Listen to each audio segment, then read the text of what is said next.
Happy birthday, happy birthday, happy birthday to you. Espesyal ang araw na ito dahil birthday ng panganay ko. Kaya naman, pag meron may birthday, anong niluluto? Di ba yung pampahaba ng buhay kung hindi ang pansit? Kaya naman, welcome sa isa na namang episode ng ating cooking serye. At ang lulutuin natin ngayon ay pansit canton. Ito yung mga simpleng sangkap na gagamitin natin. Siyempre, yung pansit canton. This is about 400 grams. Ang sasahog ko ay itong hinimay na manok. Pinakuluan ko na siya at pinalambutan din hinimay. Tapos, meron din ako ditong chicken liver. Ang pinakagulay naman is repolyo, kinchay, sitsaro, and carrots. Gagamit din tayo ng bawang at sibuyas para sa paggigisa. And then ang ating mga pangtimpla ay this one, magic sarap, Knorr cubes, paminta, toyo, and oyster sauce. And huwag kalilimutan syempre ang mantika para sa paggisa. Now, let's start cooking. Buksan muna natin yung kalan. Yan. Diba, ang first step is yung paggigisa. Teka, parang hindi yata maganda ang aking areglo ng aking buhok ngayon. Ayan, pwede na yan. Ayan. Mag-start tayo sa sibuyas. Next is yung bawang.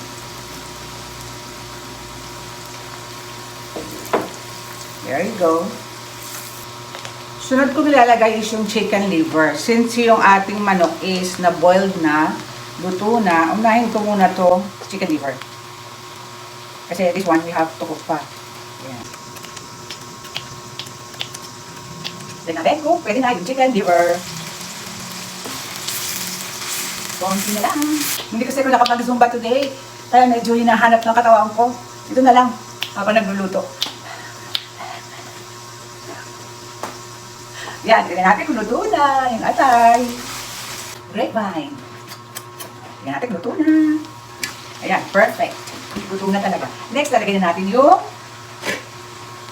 hinimay na manok. Yan.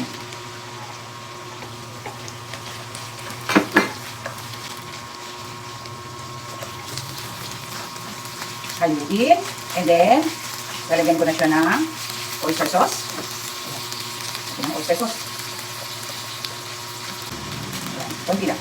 Oh, ano yun? Tapos, ihahalo ulit natin hanggang sa magpantay lang yung kulay. Ayan, carrots. Yun nga palang pinagpakuluan ng chicken. Tinabi ko yun, syempre. Yun ang magiging sabaw natin dun sa pansit. Panulit. At para maluto yung carrots. Guys, naubusan ako ng butane dun sa portable na kalat. Kaya, change venue muna tayo. Dito muna tayo. Medyo tatalikod lang ako sa inyo ng konti lang naman. Ayan. O yan, ganyan na lang. Hindi bali na munang hindi nyo ako makita. Ito na lang munang niluluto ko. Ayan. Luto na yung carrots. And then, pwede na natin ilagay yung sitsaro. Naiinis ako, hindi ko alam na mauubos na pala yung butane nung portable na kalanto na ginagamit natin sa ating cooking serye. Hindi ko siya napaghandaan. Kinchay. Pwede na silang magkasama kasi parehas lang naman sila. Almost the same lang naman sila ng cooking time. Ayan.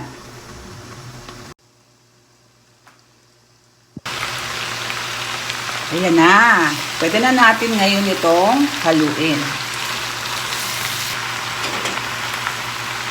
Pandit natin.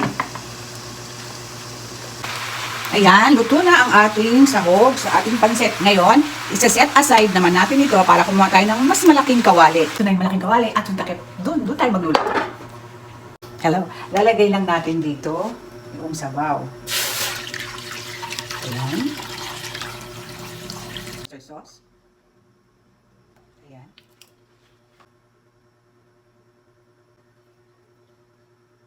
Same lang. And then, kahit naubusan tayo ng gluten, kailangan huwag tayo mapa-apekto. Happy pa rin. Yan. Habang nahanda natin kumulo yung sabaw.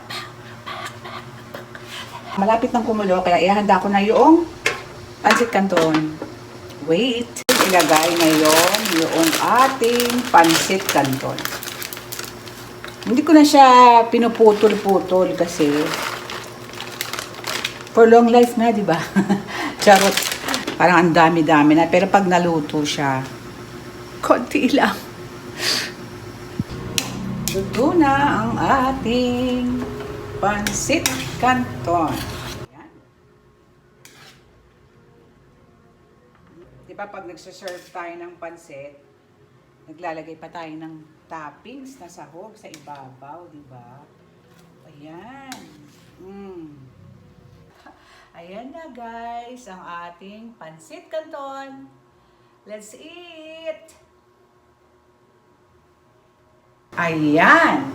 Natapos na naman ang isang nakakapagod na cooking serye. Again, thank you for watching, and kung mapapadaan po sa mga wall nyo itong video ko, pakitapos po ang panonood and don't skip the ads. Alam na. And of course, happy birthday, son. I love you.